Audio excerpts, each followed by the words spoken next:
What's that? You want to be scared? Come with me.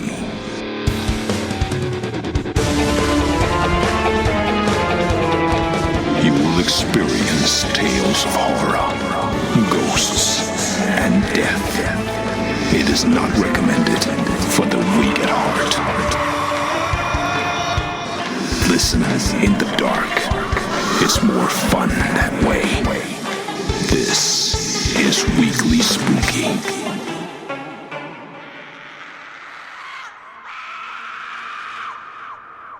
Hello, my friends. It's Wednesday. And you know what that means, don't you? It's time for a little spooky in your weekly. I'm your host and narrator, Henrique Couto, and tonight's story is all about love and vampires. So you know a story like this is gonna have some bite. But before we get to that, I want to take a moment to say thank you so much for listening to the show. We're very excited to enter into the Halloween season because that's the bread and butter of our program. That's when everybody likes to get a little spooky. But you listening right now in August, you love to be spooky all year round. You're my kind of people, and I want to thank you sincerely. I also want to remind you to make sure you're subscribed on your favorite podcast app. And while you have your podcast app opened, why not drop us a 5-star rating, whether it's on Spotify, Apple Podcasts, or somewhere I don't even know about. It helps bring new listeners to the show, and it doesn't cost you a penny. And speaking of, if you want to support us directly, you can go to the brand new WeeklySpooky.com and click on Patreon. For as little as $1 a month, you help the show continue to go on and on and on, and you get an exclusive scary story every single month, as well as the great joy of knowing you keep the show going. But I'm sorry, my friends, I have to skedaddle because you see, my shift is about to start. I work the aptly titled graveyard shift at this convenience store. And I think tonight might be a little bit different than normal. So get comfortable, turn off the lights. Your shift of terror is about to begin. Right after a quick word from our sponsors. Convenience Store Vampire by Douglas Waltz. After high school, I bummed around for the summer until I realized that being an adult meant having a job of some sort. Gas and food weren't going to pay for themselves. I was lucky that my mom hadn't kicked me out of the house yet. I was driving down Center Avenue and passed a Stop and Go. Stop and Go was a chain of convenience stores that tried to compete with 7-Eleven. It felt like they were every 5 blocks. No matter where you went, there was another one. This one had one of those little help wanted signs in the giant windows in the front next to the beer and cigarette posters. I figured I had nothing left to lose, so I pulled into the little parking lot, got out of my car, and went inside. All Stop and Go stores were identical. If you'd seen Kevin Smith's movie Clerks, you have a pretty good idea of what I was looking at. The biggest difference was the space behind the counter was elevated by about a foot, so you always had to look down on the customers. No idea why. And behind the counter was one Janet Rigby, the manager of this particular Stop and Go. Janet's measurements were the same as any human beach ball. She had fashioned a chair from 2 milk crates wired together. A glance at the bottom of the milk crate told me that the constant pressure of Janet setting on it was going to cause a collapse soon. Now I knew I needed the job. How could I miss the day she went for a tumble? I know it was mean, but at the tender age of 18, stuff like this was funny. We chatted for a minute and she let me know it would be a night shift. But this particular Stop and Go didn't stay open 24 hours a day. It closed at 2 a.m.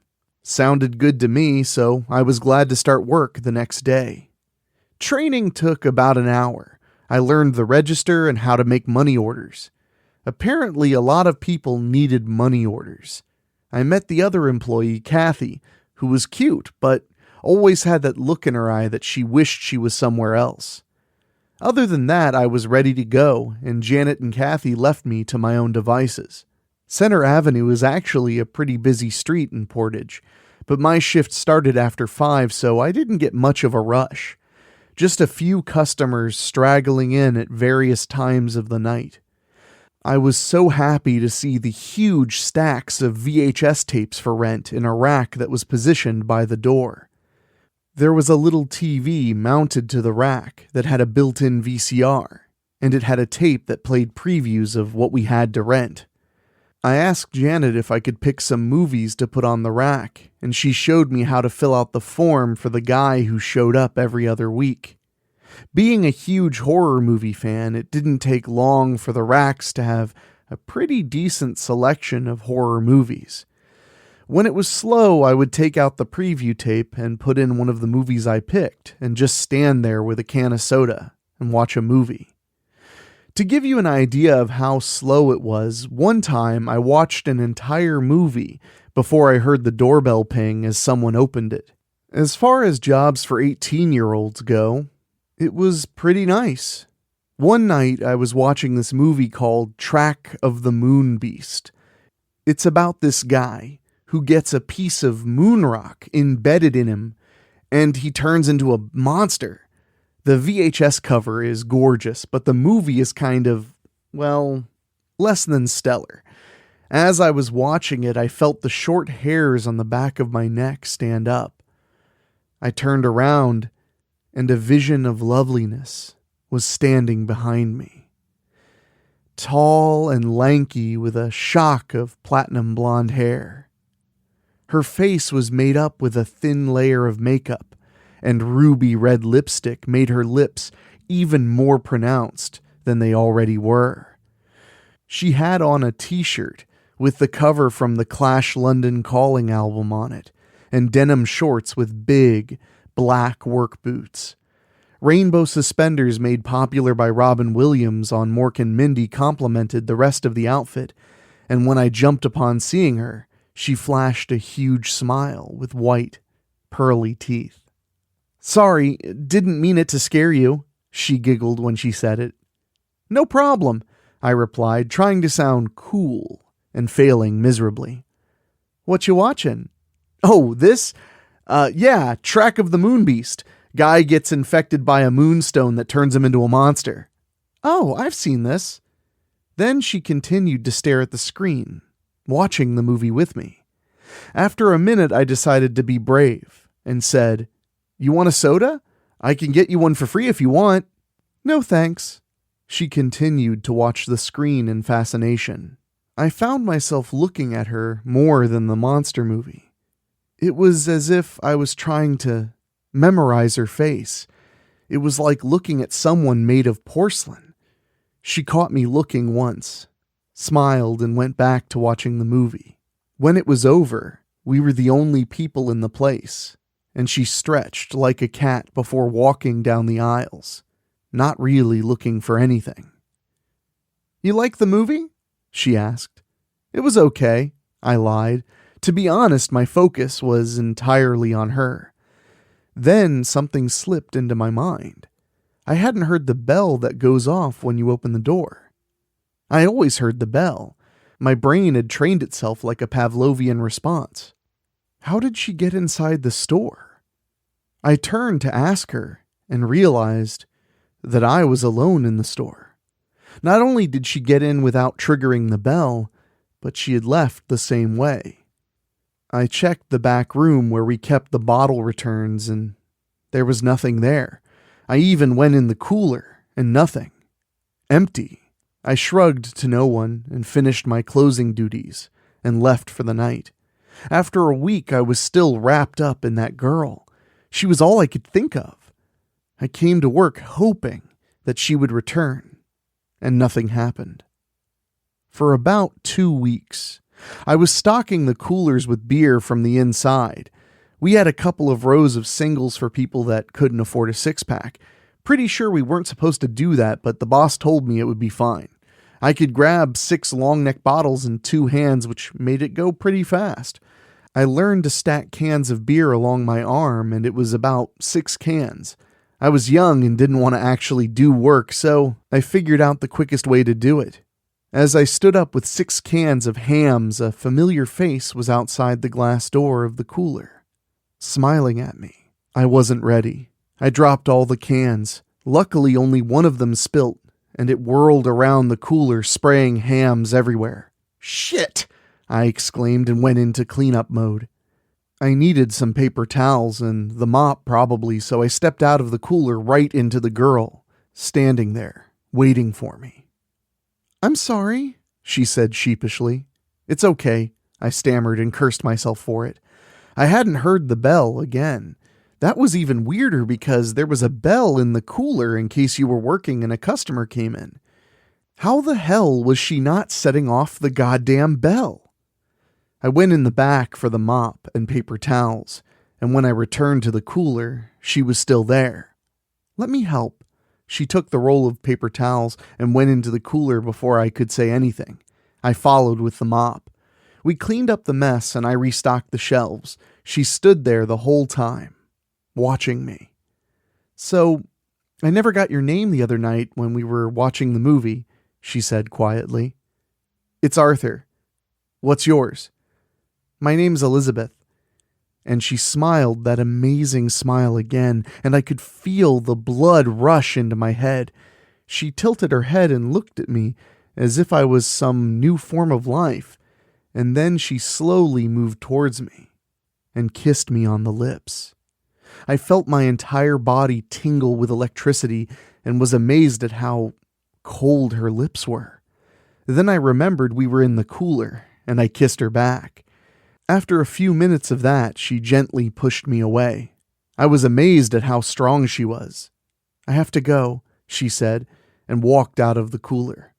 It took me a second to regain my bearings, and I followed her out. In that split second, I discovered I was again alone in the store. The bell broke my train of thought, and it was one of my regular customers, Old Man Johnson. He was the only reason we stocked hams. No one else ever bought a single can of that stuff, but Old Man Johnson would buy a case every 3 days or so, without fail. We chatted for a bit like we always did. He asked me if House by the Cemetery was worth a rental, and I told him it was, so he got that with his beer and headed out the store. 2 weeks went by before I saw Elizabeth again. This time I was just hanging out at the counter, so she had no way of sneaking up on me. I had been counting packs of cigarettes as one of my nightly duties and was looking down, but something triggered my peripheral vision, and I saw her approach the counter. After that, it was always a couple of weeks, and we talked, watched movies, and kissed sometimes. Then one day I came into work, and Janet was staring at me. "Arthur, come with me," she said in a serious tone, and I followed her to the back room. There was a door that I had never even seen before, and she fished a key from her smock and opened it. The room was dark except for 4 monitors that showed various areas of the store. I knew we had security cameras, but I didn't know this room in here was what it fed into. "Cool room, boss." Janet grunted and then messed with the control panel. The next thing I saw was me at the counter. No one else in the store. But I was talking to someone. I was just flipping through various time codes on the monitors when I spotted this. "Arthur, who are you talking to here?" I was grateful that the cameras were video only, no audio.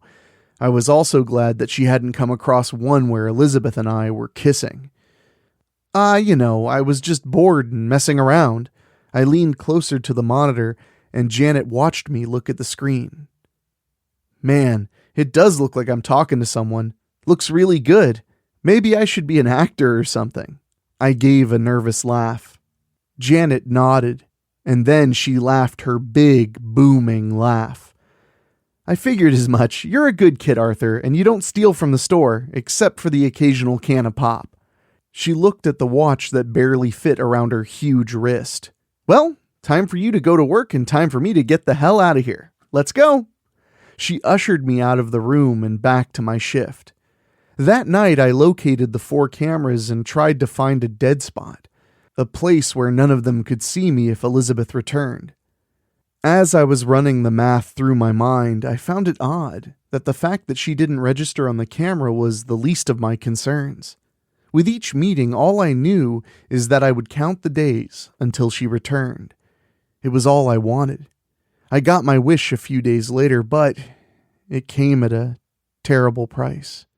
I was sweeping the floors when I saw her come through the door. Again, no bell. She saw me and waved, and I continued to sweep the floor so I could lead her to the dead spot by the giant display of 2-liter soda bottles in the back corner of the store. She came up and hugged me, and we kissed.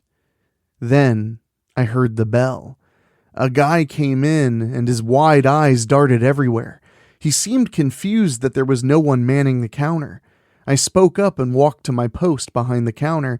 As I was about to ask how I could help him, the gun came out. Every pore of my body released all the sweat that had been lying beneath the surface. All I could see was that gun, and I was amazed at how huge it was. He shouted at me to give him the money from the register. My hands felt like they belonged to someone else as I fumbled with the keys to open it. He shouted at me to move it or he was going to shoot me, and I got it open and put the meager stack of bills in a bag for him. He didn't ask for a bag, but I did it anyway. As I went to hand him the bag, I saw Elizabeth behind him. She appeared as if by magic, and her mouth had opened to an impossible degree. And all I could see was the huge, sharp fangs. As they plunged into the guy's neck, he twitched and fired at me point blank. I could feel a white-hot pain lance through my chest, and I knew I was done for. Everything went dark, and then I woke up screaming, sitting up immediately. I looked at my chest, and while the shirt was bloody, there was no hole. Nothing. And there was the porcelain-smooth, beautiful face of Elizabeth. She was stroking my hair and smiling at me. Then she explained everything. When the man shot me, she knew that she could never lose someone who had been so sweet to her. Someone who just wanted to be with her. She told me she was a vampire and had used her powers to turn me into a vampire before I had bled out and died. I asked about the guy with the gun, and she just blew it off and shushed me as she continued to stroke my hair. Then she told me the rules of vampirism. A lot of them were what you would expect, but some movies just got it all wrong. Garlic, for instance, and we could eat food if we wanted. I looked at all the blood in the store, and when I suggested we clean it up, she shook her head. Dawn was approaching, and that thing about sunlight was totally true. I grabbed a piece of paper from the back counter and a pen, and in huge letters I wrote, "I quit." Elizabeth and I stepped out into the night and into an eternity of never-ending love.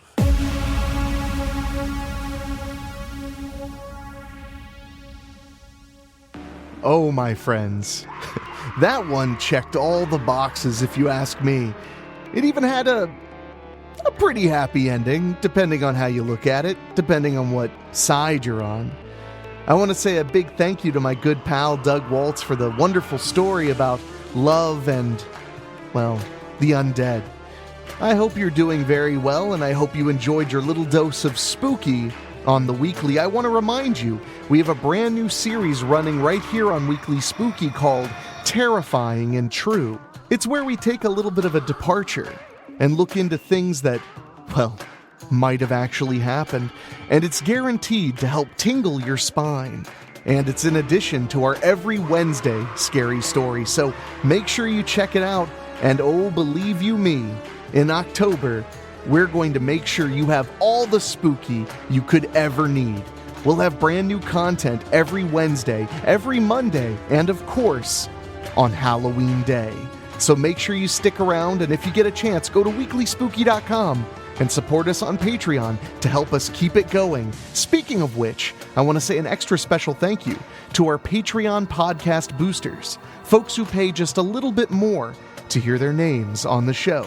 They are Christopher Sullivan, Brent McCullough, Gino Lyons, Steve King, Karen Weemet, Jack Kerr, Jeff and George Hilton, Craig Cohen, and Kevin Fry. You folks help us keep everything moving along, and believe you me, it's not lost on me. This is the 151st scary story we've thrown your way, and we have no intention of stopping. Well, my friends, it's time for me to depart. Until next week, you take care of yourself. And for myself, for our executive producer Rob Fields, our producer Dan Wilder, and our composer Ray Mattis, I will talk at you next week. So stay scared, my good friends. Thank you for listening. Make sure to find your way back next week. But for now, you are safe. Trust me.